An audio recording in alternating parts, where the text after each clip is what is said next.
Assalamualaikum warahmatullahi wabarakatuh. Perkenalkan, nama saya Jejen dengan NIM F1G1210065. Tujuan saya membuat video ini adalah untuk memenuhi ujian semester mata kuliah pengantar ilmu komputasi. Baik, langsung saja kita ke pembahasannya. Apa itu ilmu komputer? Ilmu komputer adalah ilmu pengetahuan yang berhubungan dengan komputer dan komputasi. Di dalamnya terdapat teoretika, eksperimen, dan pendesainan komponen, serta termasuk di dalamnya hal-hal yang berhubungan dengan satu, teori-teori untuk memahami komputer device, program, dan sistem. Yang kedua, eksperimen untuk pengembangan dan pengetesan konsep.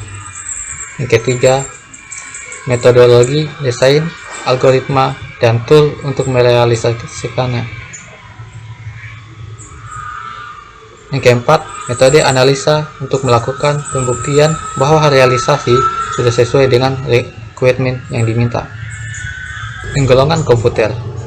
Literatur terbaru tentang komputer melakukan penggolongan komputer berdasarkan yang pertama, berdasarkan data yang diolah, yaitu komputer analog, komputer digital, dan komputer hybrid.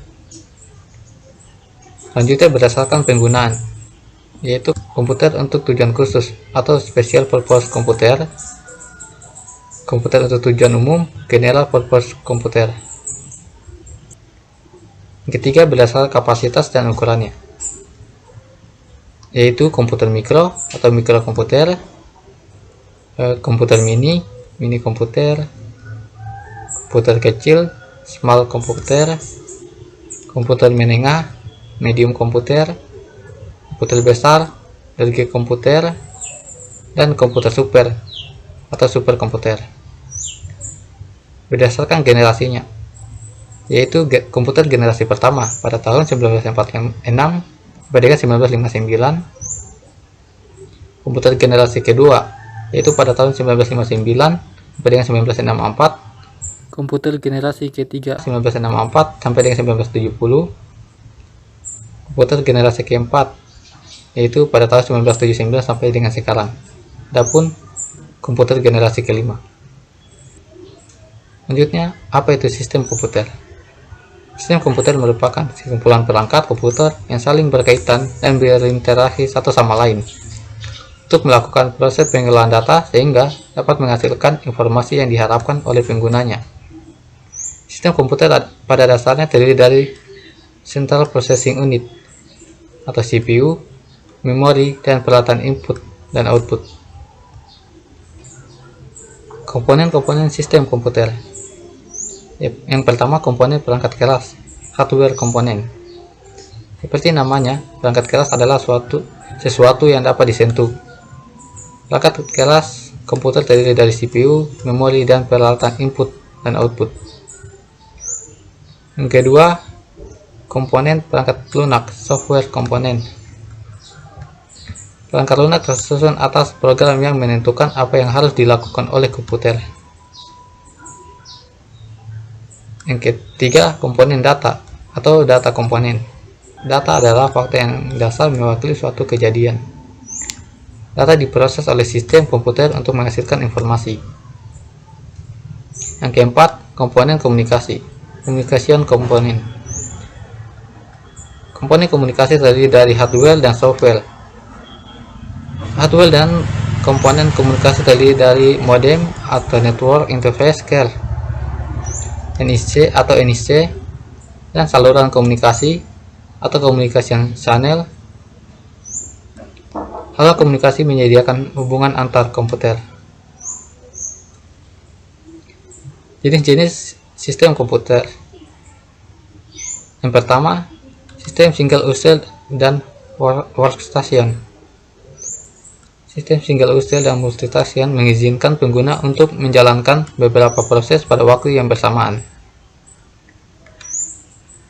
Yang kedua, sistem multitasking atau multitasking system, yaitu sistem multi-user membutuhkan penambahan sistem operasi pendukung untuk terminal berbagai input dan output. level login pengguna, prosedur, password, dan keamanan.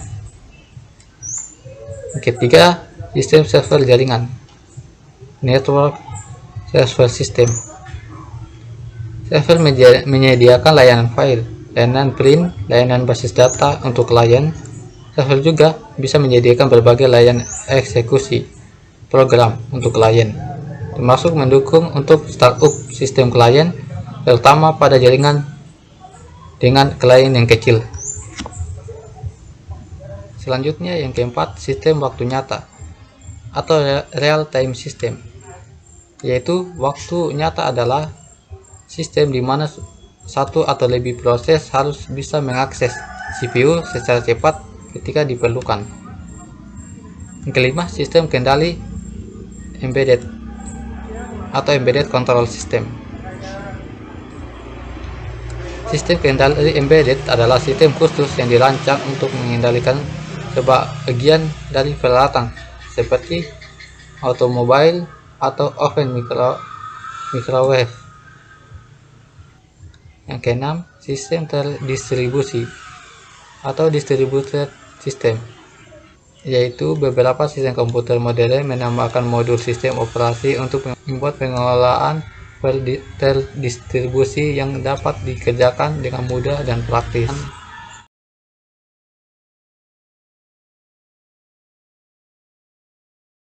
Selanjutnya, bagaimana cara kerja jaringan komputer. Berikut saya akan memberikan contoh bagaimana cara kerja jaringan komputer. Di sini saya menyediakan satu router, satu server, dan 4 PC atau komputer.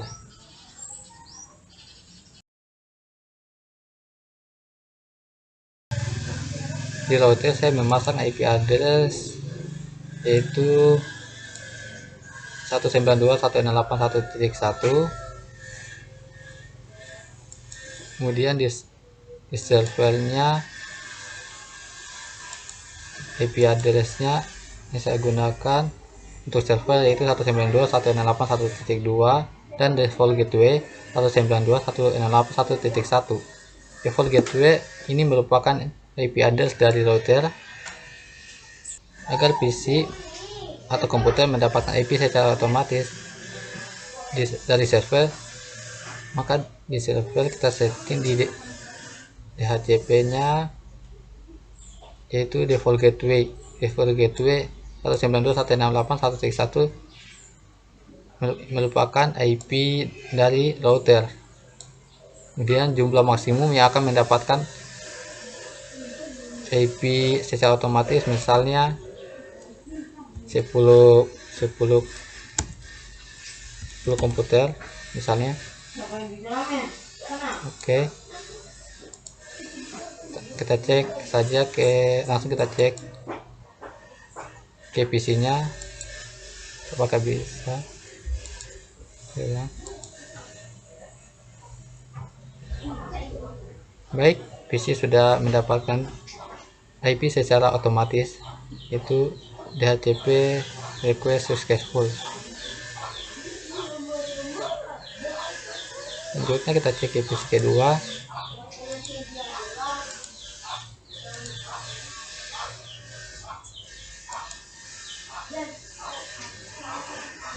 Di PC kedua atau komputer kedua juga dan mendapatkan IP secara otomatis dari server.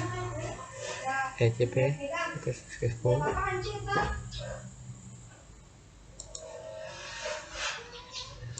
Selanjutnya PC ketiga.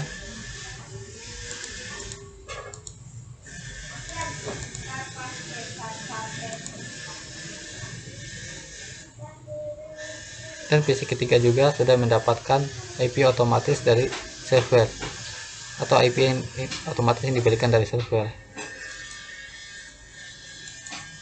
PC keempat.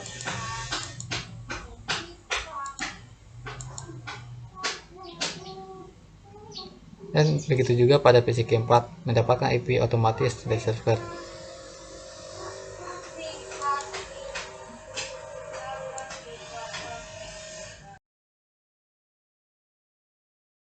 Langsung saja kita coba apakah masing-masing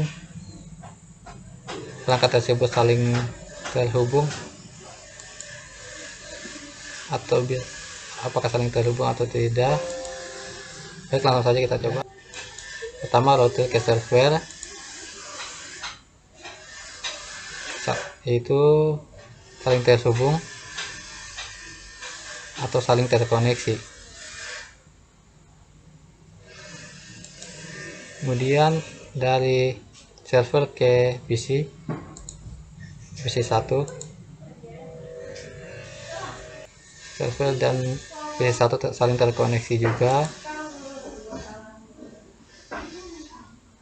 Kemudian dari PC ke router apakah saling terkoneksi? Ya, PC dari ke router saling terkoneksi. Berikutnya, perkembangan hardware dan software komputer. Yang pertama, pengembangan perangkat keras atau hardware. Hampir seluruh aspek kehidupan manusia saat ini tidak dapat dilepaskan dengan teknologi, khususnya teknologi komputer. Dapat dilihat bahwa untuk menuliskan suatu dokumen, orang cenderung sudah meninggalkan mesin ketik manual atau sudah digantikan perannya oleh komputer. Misalnya juga kasir di suatu pertokoan besar atau supermarket sudah menggunakan peralatan otomatis berupa komputer yang didesain khusus untuk keperluan itu. Selanjutnya, kumpulan lagu-lagu yang sebelumnya hanya dapat didengarkan melalui media kaset atau piring hitam, saat ini sudah mulai dikemas dalam bentuk compact disc atau CD yang dapat didengarkan dengan menggunakan komputer multimedia. Selanjutnya, kedua, perkembangan pembuatan perangkat lunak. Dari perkembangan perangkat lunak, kita bisa membayangkan bagaimana perkembangan interaksi manusia dengan perangkat lunak. Bentuk paling primitif dari perangkat lunak menggunakan aljabar Boolean yang direpresentasikan sebagai binary digital atau bit, yaitu 1 benar atau on dan 0 salah atau off. Cara ini sudah pasti sangat menyulitkan, sehingga orang mulai mengelompokkan bit tersebut menjadi nibble atau 4 bit, byte atau 8 bit, word atau 2 byte, double word atau 32 bit. Kelompok-kelompok bit ini disusun ke dalam struktur instruksi seperti penyimpanan, transfer, operasi aritmetika, operasi logika, dan bentuk bit ini diubah menjadi kode-kode yang dikenal sebagai assembler. Selanjutnya, input dan output device. Secara umum, perangkat input dan output dapat dibagi menjadi dua kategori, yaitu perangkat blok, perangkat yang menyimpan informasi dalam pokok blok tertentu, umumnya 512 sampai dengan 32.764 byte, dan setiap blok memiliki alamat masing-masing. Yang kedua, perangkat karakter, perangkat yang mengirimkan dan menerima barisan karakter tanpa menghiraukan struktur blok. Selanjutnya, unit input dan output terdiri dari dua komponen, yaitu komponen mekanis adalah perangkat input output itu sendiri seperti mouse, monitor, dan lain-lain. Dua komponen elektronis disebut juga dengan controller untuk perangkat input output tidak terhubung langsung dengan prosesor. Berikutnya, apa itu input dan output? Seperti kita ketahui, input adalah alat yang digunakan untuk menerima input dari luar sistem dan dapat berupa sinyal input atau maintenance input. Sedangkan output adalah hasil dari suatu proses, baik berupa data maupun informasi yang telah diolah. Contoh perangkat input dan output. Yang pertama, contoh perangkat input, yaitu keyboard. Keyboard merupakan alat input yang paling umum digunakan. Input dimasukkan ke alat proses yang cara mengetikkan lewat penekanan tombol-tombol yang ada di keyboard. Contoh perangkat input yang kedua yaitu pointer, berfungsi untuk membuat grafik, memilih ikon di layar, syuting pada games, dan lain-lain. Penggunaan keyboard tidak praktis. Alat pointing device akan lebih mudah digunakan. Contoh perangkat input yang selanjutnya yaitu scanner. Scanner menggunakan teknologi CCD atau Chagall Chopper Device, memindahkan objek, gambar, atau tulisan dilakukan dengan cahaya yang dipantulkan. Cahaya yang dipantulkan akan masuk ke suatu tempat sesuai dengan warna aslinya. Berikutnya contoh perangkat output. Misalnya printer. Printer adalah jenis hard copy device karena keluaran hasil proses dicetak di atas kertas.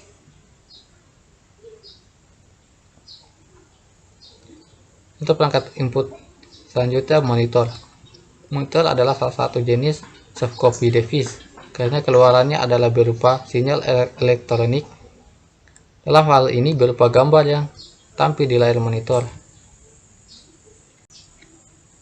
Poin selanjutnya yaitu jaringan internet. Apa itu internet?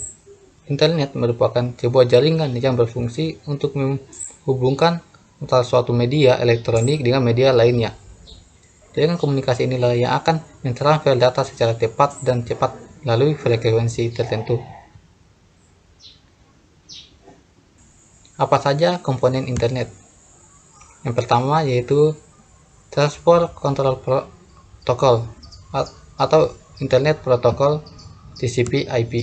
Protokol ini sendiri merupakan sekelompok aturan jaringan yang sudah ditetapkan yang mengatur bagaimana suatu komputer dapat saling berkomunikasi melalui jaringan internet. Yang kedua, IP address atau alamat IP. IP address sendiri merupakan sekumpulan set angka dan huruf yang dimiliki oleh suatu jaringan tertentu yang terbagi ke dalam dua macam, yaitu IP privat dan IP publik. Yang ketiga, nama domain. Agar memudahkan dalam mengakses suatu jaringan melalui internet, biasanya bisa dengan menggunakan apa yang disebut dengan nama domain. Komponen keempat yaitu router. Salah satu komponen terpenting dalam jaringan internet adalah router yang bertugas menghantarkan paket-paket informasi tersebut ke alamat tujuannya. Tanpa adanya router, maka informasi tidak akan bisa terkirim atau tersalurkan. Selanjutnya, bagaimana cara kerja internet? Karena masing-masing perangkat dapat saling berkomunikasi melalui internet, tiap pihak harus memiliki router yang sudah ditanamkan protokol TCP atau IP, baik dari pihak penggunaan akhir maupun penyedia jaringan. Dan kemudian informasi akan dikirim secara sepotong-sepotong dalam bentuk paket. Untuk terhindar dari hilangnya atau kurang informasi yang dikirim melalui internet, maka protokol TCP akan memastikan komputer pengirim untuk mengirim kembali informasi yang belum lengkap apabila menurut komputer pertama masih ada informasi yang kurang. Setiap jaringan yang berhubungan internet akan memiliki suatu alamat IP yang masing-masing harus kita ketahui supaya dapat mengirimkan informasi untuk memudahkan dan mengingat alamat IP tersebut. Biasanya digunakan nama domain yang lebih mudah diingat. Itu saja video presentasi dari saya. Lebih dan kurang mohon dimaafkan. Akhir kata saya ucapkan wabillahi taufiq wal hidayah. Wassalamualaikum warahmatullahi wabarakatuh.